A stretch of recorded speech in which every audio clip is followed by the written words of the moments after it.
Assalamualaikum warahmatullahi wabarakatuh. Perkenalkan, saya Irman Arifin Amin, dan di sini saya akan menjelaskan presentasi penelitian saya yang berjudul tentang Bapak Pendidikan Nasional Indonesia, Jejak dan Warisan Ki Hajar Dewantara dalam Masyarakat dalam Transformasi Pendidikan.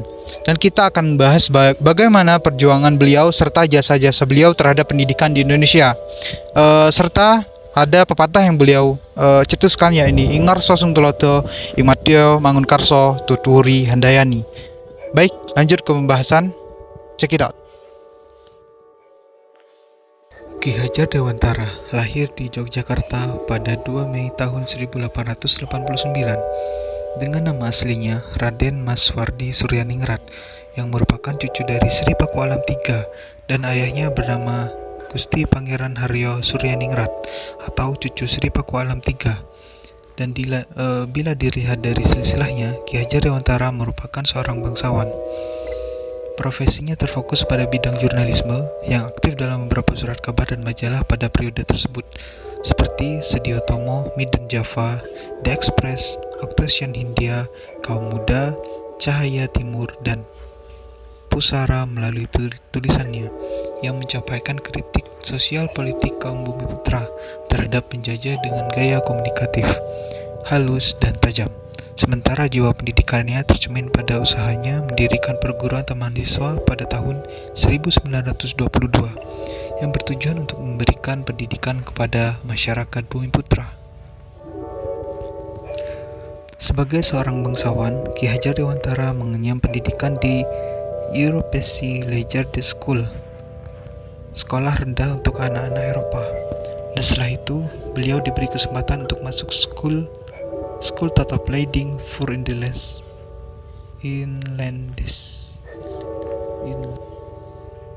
Sebagai seorang bangsawan, Ki Hajar Dewantara mengenyam pendidikan di Europese Leger School, sekolah rendah untuk anak-anak Eropa.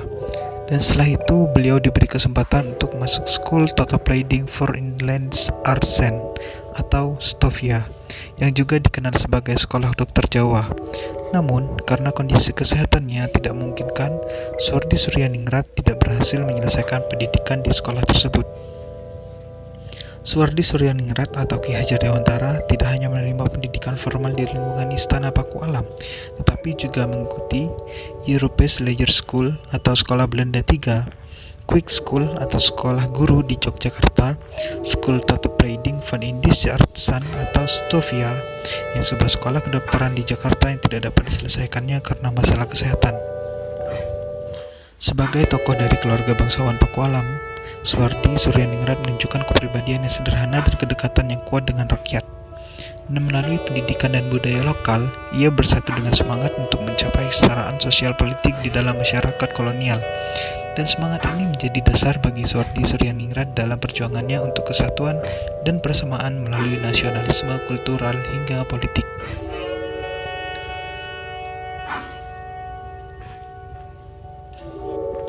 Perjuangan beliau dapat kita saksikan dari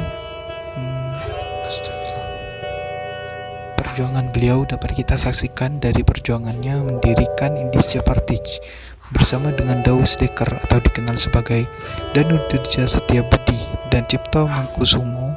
Ki Hajar Dewantara turut mendirikan Indische Partij pada tanggal 25 Desember tahun 1912. Partai ini yang menjadi partai politik pertama dengan semangat nasionalisme di Indonesia yang bertujuan untuk mencapai kemerdekaan Indonesia. Namun, Belanda menolak partai tersebut karena dianggap dapat merangsang tumbuhnya rasa nasionalisme di kalangan rakyat. Dan setelah upaya pendaftaran status badan hukum Indische Partij ditolak, Ki Hajar Dewantara terlibat dalam pembentukan Komite Bumiputra pada November tahun 1913. Komite ini tidak hanya sebagai alternatif untuk Komite Perayaan 100 Tahun Kemerdekaan Bangsa, tetapi juga sebagai langkah alternatif dalam perjuangan politik. Yang selanjutnya yakni mendirikan Taman Siswa. Setelah pulang dari pengasingan bersama rekan-rekannya, Ki Hajar Dewantara mendirikan sebuah lembaga pendidikan nasional yang bernama National Underwich Institut Taman Siswa atau Perguruan Nasional Taman Siswa pada bulan Juli tahun 1922. Perguruan ini didirikan dengan tujuan memberikan kesempatan kepada masyarakat pribumi kelas bawah untuk mendapatkan hak pendidikan yang setara dengan priai dan orang Belanda. Perguruan taman siswa mengubah metode pengajaran kolonial dari sistem perintah dan sanksi ke pendidikan pamong, yang sangat menekankan pada pembelajaran tentang kepentingan rasa kebangsaan kepada peserta didik. Tujuan pendidikan ini adalah agar mereka dapat mencintai tanah air dan berjuang untuk meraih kemerdekaan. Ki Hajar Dewantara menghadapi berbagai rintangan dalam pendidikan taman siswa. Pemerintah kolonial Belanda berusaha membatasi upayanya dengan mengeluarkan ordonasi sekolah liar pada 1 Oktober tahun 1932. Yang di Indonesia, Ki Hajar Dewantara secara intensif terlibat dalam bidang pendidikan sebagai bagian dari upaya meraih kemerdekaan. Perguruan taman siswa menitik beratkan pada pembelajaran rasa kebangsaan, mendorong peserta didik untuk mencintai tanah air dan berjuang menuju kemerdekaan. Meskipun fokus utamanya adalah pendidikan, Ki Hajar Dewantara tetap aktif dalam kegiatan menulis. Tema tulisannya bergeser dari politik ke pendidikan dan kebudayaan berwawasan kebangsaan. Dan melalui tulisannya, Ki Hajar Dewantara membentuk dasar-dasar pendidikan nasional Indonesia. Kolonial Belanda berusaha melemahkan gerakan politik yang dipelopori oleh taman siswa dengan mengeluarkan Onderwijs Ordonnantie pada tahun 1932. Ordonansi sekolah liar pada 17 September 1932, respon negatif terhadap ordonansi tersebut muncul dari sejumlah media massa Indonesia seperti Harian Suara Surabaya, Harian Perwata Delhi, serta berbagai organisasi politik seperti Pengurus Besar Muhammadiyah, Perserikatan Ulama, PSII, PBI, dan Perserikatan Himpunan Istri Indonesia. Melalui tindakan tersebut, Gubernur Jenderal pada tanggal 13 Februari 1933 mengeluarkan ordonansi baru yang menggugurkan OO tahun 1932 dan mulai berlaku sejak 21 Februari tahun 1933. Dengan perjuangannya yang dilakukan di bidang pendidikan dan politik, Ki Hajar Dewantara mendapatkan penghormatan dari pemerintah Indonesia melalui penunjukan sebagai berbagai jabatan dalam pemerintahan Republik Indonesia, yang salah satunya adalah penunjukan sebagai Menteri Pendidikan dan Kebudayaan pada tahun 1950.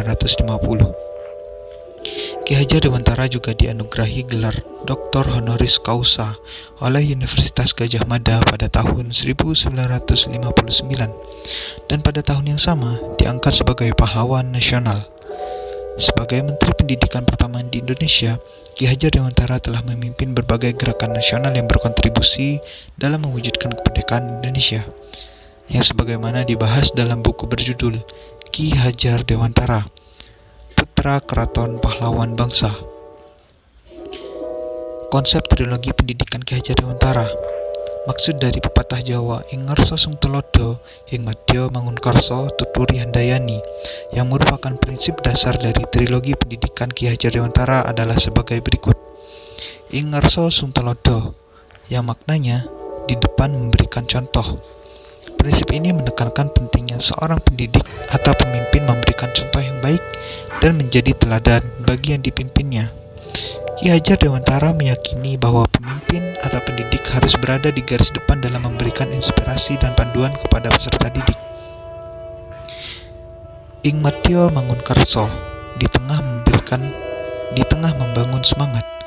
Prinsip ini mengajarkan tentang membangun semangat dan semangat bergotong royong di antara komunitas pendidikan. Ki Hajar Dewantara mengedepankan kerjasama dan semangat bersama dalam mencapai tujuan pendidikan yang berkualitas. Yang selanjutnya yakni adalah tuturi handayani, yang artinya di belakang memberikan dukungan.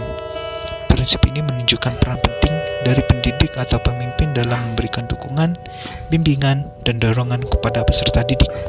Ki Hajar Dewantara mengajarkan tentang kesabaran dan ketekunan dalam memberikan dukungan kepada mereka yang sedang belajar dan berkembang. Dengan menggabungkan ketiga prinsip ini, Ki Hajar Dewantara menciptakan trilogi pendidikan yang menyeluruh, membentuk karakter, dan memberikan arah yang jelas bagi pendidikan nasional Indonesia. Prinsip ini bukan hanya sebagai pedoman dalam pendidikan formal, tetapi juga mencerminkan nilai-nilai kehidupan sehari-hari yang dapat membentuk masyarakat yang lebih baik.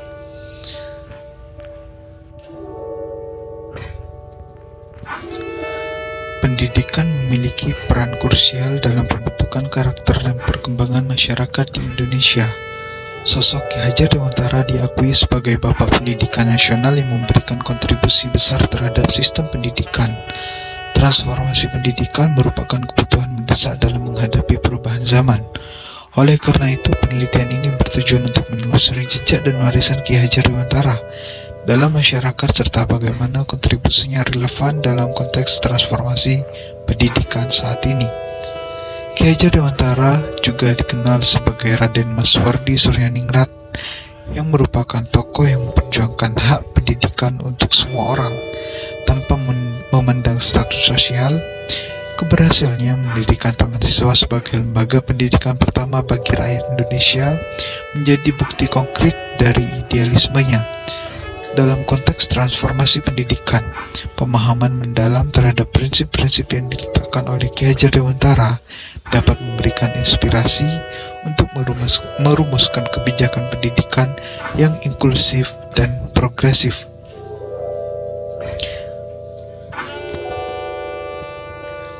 Dalam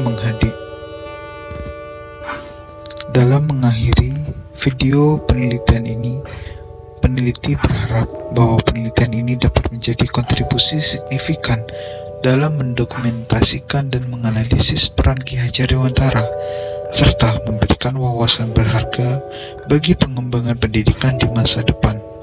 Terima kasih atas perhatian dan dukungan yang diberikan terhadap penelitian ini.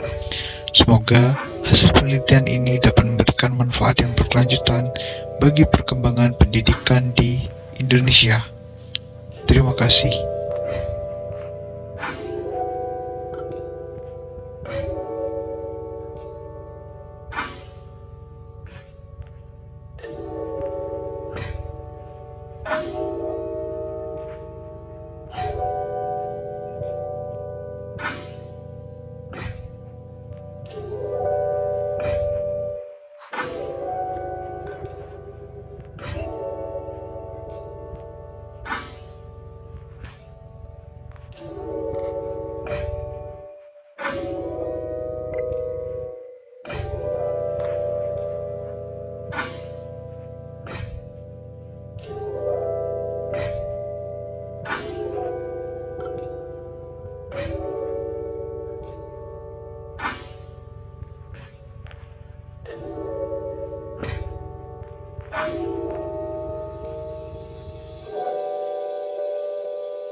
Demikian laporan penelitian yang dapat saya sampaikan.